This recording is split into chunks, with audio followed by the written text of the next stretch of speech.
Hello and welcome to WP. Well, the Liberal Party is starting over once again after Labor began its term in government following its federal election win last Saturday. Scott Morrison has stepped down since his party's loss, with Peter Dutton nominating for the leadership. But what could it mean for the now opposition? This week, political commentator Peter Kennedy gives his take on where the Liberal Party now goes into the immediate future. Well, the dust has started to settle after the federal election and the new government has moved in and made a promising start. Anthony Albanese and Penny Wong have represented Australia at the Quad meeting in Tokyo and made friends, or I guess acquaintances, with other leaders in our region, and it seems to have gone off quite well. Penny Wong has headed off to the Pacific Islands too, to cement Australia's relations there and to try and head off the Chinese push in that area. So significant developments in foreign affairs, but also the new Treasurer Jim Chalmers has warned, surprise, surprise, that the Treasury is not in as good a shape as had been hoped, and that there could be some corrective measures in the mini budget, which he'll be bringing down later in the year. So cost of living continues to be an issue, fuel prices an issue, interest rates will be an issue. So there are plenty of problems for the new government, plenty of challenges for the new government as they settle in for their 3-year term. On the home front, Western Australia swung heavily to Labor, much more heavily to Labor than the rest of the country, and very significant gains by Labor in Western Australia, which have helped almost certainly give federal Labor an absolute majority in the Parliament. Very important in the legislative process, very important in the House of Representatives that the new government have an absolute majority and not have to rely on the support from the Teal candidates or the Greens or anyone else. Speaking of the Teals, they did remarkably well and certainly caused enormous havoc in the Liberal Party in the east, and also taking the seat of Curtin here in the west, with Kate Chaney just edging out the sitting Liberal Celia Hammond. Bearing in mind, though, that Celia Hammond led the primary votes by more than 11,000, a significant margin there, but Kate Chaney, the beneficiary of preferences from the Greens and Labor. And similarly in other states that helped the Teals get over the line. So how do the next 3 years look? Well, big challenges for the Liberal Party in Western Australia to try and rebuild support. That's their second drubbing in 15 months. So a big challenge for the Liberal Party. The message is there. Labor riding high.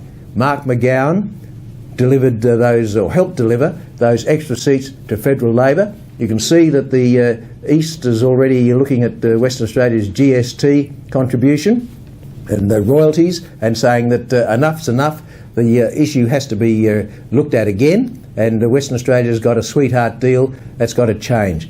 Mr Albanese has said no change. So, but you got Victoria and New South Wales now, Labor and Liberal, presenting a united front to try and get a better deal on GST. But Mr McGowan, the kingmaker as far as federal Labor is concerned, the federal Labor would be very unwise to get him offside. And given the way that the Labor support built up last Saturday. So look, the elections moved on, the new government settling in, the cabinet will be selected next week. Who will the West Australians be in it? Madeleine King from the seat of Brand, south of Perth, perhaps Matt Keogh, seat of Burt, and perhaps Patrick Gorman from the seat of Perth. Matt Keogh, of course, from the seat of Burt. They are the front runners in the new Albanese ministry to be selected next week. But one expect Western Australia to be rewarded for the solid vote for Labor. The job ahead is now for Mr Albanese to deliver 3 years of sound government. That's the challenge. Time will tell. Peter Kennedy, WAMN News. And now, here's AMA WA spokesman Dr Andrew Miller with his weekly COVID-19 update and commentary. Hi, thanks for your time. It's starting to get cold, certainly in Perth now, and a reminder that we're heading into winter months in which people tend to gather more indoors, and that's the reason for the increased transmission of respiratory illness around this time. So We're concerned about influenza A, and we would encourage everybody to get a flu shot as soon as possible. Whether or not they're free, they're still reasonably priced, so if you can get into a pharmacy or a GP as quickly as possible and get your flu shot done, that will at least be a boost to that particular immunity. Flu, of course, in this current form has been around for 100 years or so and mutating since then, and we've managed to keep it under control, and this means, of course, we're only just starting out with COVID, and so we're still going through big waves of that disease, and will do for the foreseeable future. And unfortunately, we're still seeing a very high death rate around the country. It's very unusually now we have an infectious disease as the second most common cause of death, and the Bureau of Statistics say that 90% of the people who die COVID positive die from that disease, not from something else. The other information that we got this week is that we are seeing long-term complications of COVID in people who have been vaccinated and subsequently get infected. So while the vaccines are essential and they're incredibly important for reducing the acute phase of the illness and trying to avoid hospitalisations and deaths, they're not 100% at removing all of the long-term potential problems of COVID. So we do need to reduce transmission. Fortunately, we know how to do that, and it's the same as for influenza. We need to control it, and in the air. So that means breathing clean air, wearing masks when you're in public in crowded places where you're not going to be able to necessarily avoid breathing in something that someone else has been breathing out. And probably we should have been taking this as seriously as drinking clean water for quite a long time now. 100 years ago, they knew that the Spanish flu was spread through the air and wore masks to prevent it.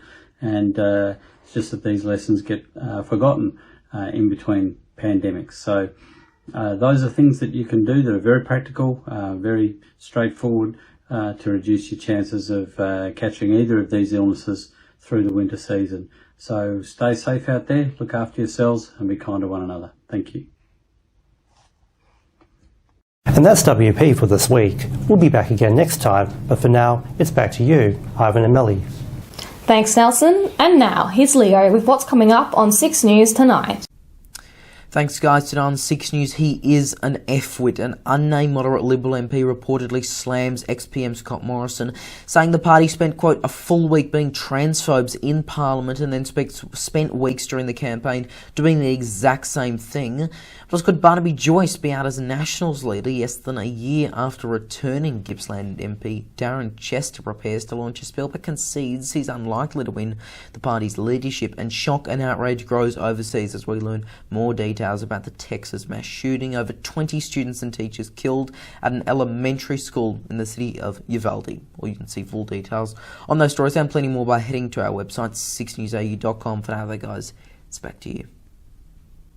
Thanks, Leo, and that's our weekly news and current affairs. We have the latest news on our website, wamnnews.com.au. Don't forget to subscribe to the WAMN Extra News Club so we can continue our work in the community. Full details on wamnnews.com.au/news/extra. From Melly and myself, wish you good health, good night. See you next Sunday. Thanks for watching.